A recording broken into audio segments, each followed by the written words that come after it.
Erev Tov Rabotai, we're continuing with our Mishna Yomi Masechet Sheviit. We're up to Perek Chet Mishnah Zayin. Today's Mishnah should be Leil Nishmat Neria ben Svetlana Aranbai Menuchato Began Eden. Amen. Rabotai, we learned earlier that Shemitah produce cannot be destroyed or wasted. The Mishnah now is going to give us ramifications of this law. En mevashlin yarak shel shviit b'shemen shel teruma shelo yivienu lidei psul. A person cannot cook Shemitah vegetables with teruma oil so that he does not cause the vegetables to become unfit to eat. And the Mefarshim explain, if teruma becomes tameh, we know it has to be burned. Now, when vegetables are cooked with teruma oil, the vegetables absorb teruma, and now they will have to be burned if they become tameh. Since cooking Shemitah vegetables in teruma oil might lead the vegetables to be destroyed, it is forbidden to cook them in such oil. And the Mefarshim explain, ordinary Shemitah produce that becomes tameh can still be eaten.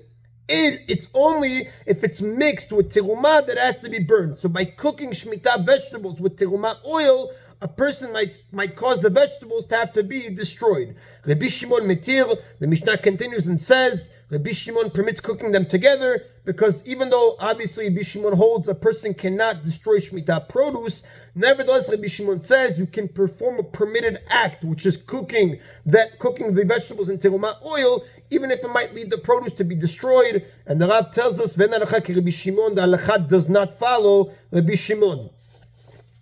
Now, Rabotai, we know a person can exchange Shemitah produce for other food. The new food then will take on the Shemitah sanctity, and the Mishnah gives us, it elaborates on this law.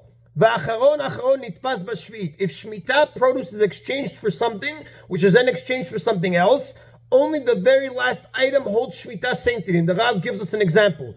If a person exchanges Shemitah produce for meat, the meat takes on Shemitah sanctity. If he then exchanges the meat for fish, the fish takes on Shemitah sanctity, and then the meat goes back to its ordinary non-Shemitah status. But the Shemitah produce itself is always forbidden, meaning it always has Shemitah sanctity. And for example, if a person exchanges Shemitah produce for meat, the meat takes on Shemitah sanctity, but the produce remains sanctified as well. And the Rav tells us that the Chachamim learned this out from the Psukim in the Torah. That is the Rabotai of Mishnah Zayin. Mishnah Chet now discusses some items that cannot be bought with Shemitah money. If a person buys them, what's the halacha?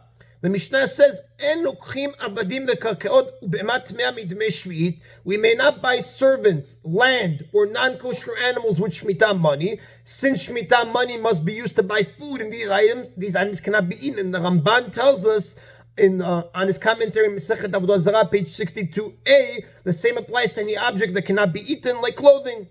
If someone did buy one of these items with Shemitah money, as a penalty, the Chachamim said, he has to eat Shemitah sanctity food that's of equal value to the money he spent illegally. What does that mean? For example, if he spent $10 of Shemitah money on a non-kosher animal, he has to take now $10 of non-Shemitah money and use it to buy food that he's then going to treat with Shemitah sanctity. Now, the reason for this penalty is that it ensures a person will not profit by using Shemitah money unlawfully. Why? Because then he has to replace the money he spent with other money, which he then has to treat with Shemitah sanctity. However, the Mefarshim do explain that the Shemitah money, which is now in the hands of the seller, still has Shemitah sanctity, and it must be treated accordingly.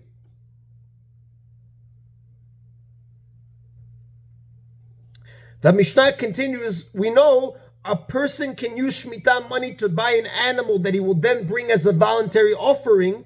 The Mishnah discusses whether a person can use Shemitah money to buy certain offerings that he's obligated to bring. The Mishnah says, "En miviin kinei zavim, v'kinei zavot, v'kinei yoldot, midmei shviit." We cannot bring pairs of birds as offerings for zavim, or pairs of birds as offerings for zavot, or pairs of birds as offerings for women who have just given birth, using Shemitah money. Why? Since these people have to bring these offerings to fulfill an obligation, they have to use ordinary non-Shemitah money to buy these birds. Like we know the general principle that an obligatory offering has to be brought with ordinary non-sacred money. Let us just define now the examples that we gave. Zavim comes, it's plural for a zav. A zav, the Torah tells us in Sefer Vayikra, Pasuk chapter 15, Psukim 2-3, that Izav is a man who is tameh because he experienced a certain type of bodily discharge. Zavot is the plural of a zavah. A zavah is a woman who is tameh because she experienced a certain type of irregular menstrual bleeding. That's brought down in Sefer Vayikra, chapter 15, Pasuk 25. And the Torah tells us in Sefer Vayikra, chapter 15, Psukim 4 and 15, and Psukim 29 and 30, that to become fully tahor, Izav and Izavah have to bring 2 pigeons or 2 turtle doves as offerings. That's where the Mishnah gave these examples. Now, we said kinei odot, pairs of birds as offerings for men who gave birth. The Torah tells us in Sefer Vayikra, chapter 12, Psukim 1-8, after a woman gives birth, she has to bring certain offerings. A wealthy woman brings a bird and a lamb. A poor woman brings 2 birds. Obviously, our Mishnah was referring to a poor woman. Now, the Tiferet Yisrael tells us, although the Mishnah gave examples of obligatory bird offerings, it's equally forbidden to use Shemitah money to buy any offering that a person is obligated to bring.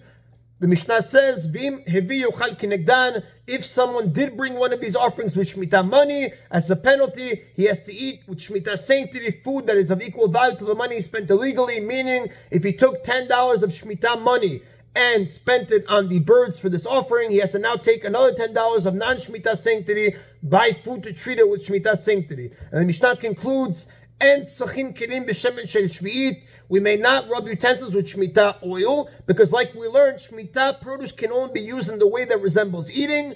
Rubbing oil on the skin resembles eating. Why?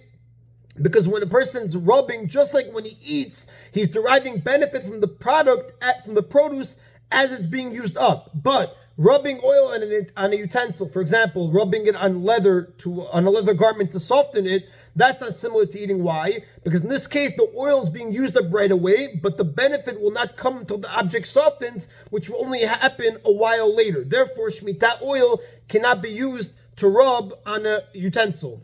And if someone did rub utensils with Shemitah oil, as a penalty, he must eat with Shemitah sanctity food that is of equal value to the oil that he misused. Meaning, let's say he used $10 of Shemitah oil to rub on his clothing. He has to now take $10 of non-Shemitah sanctity, buy food with it, and treat it with Shemitah sanctity. That is in Rabotai, today's Mishna Yomi. Baruch Adonai Leolam, Amen, Amen.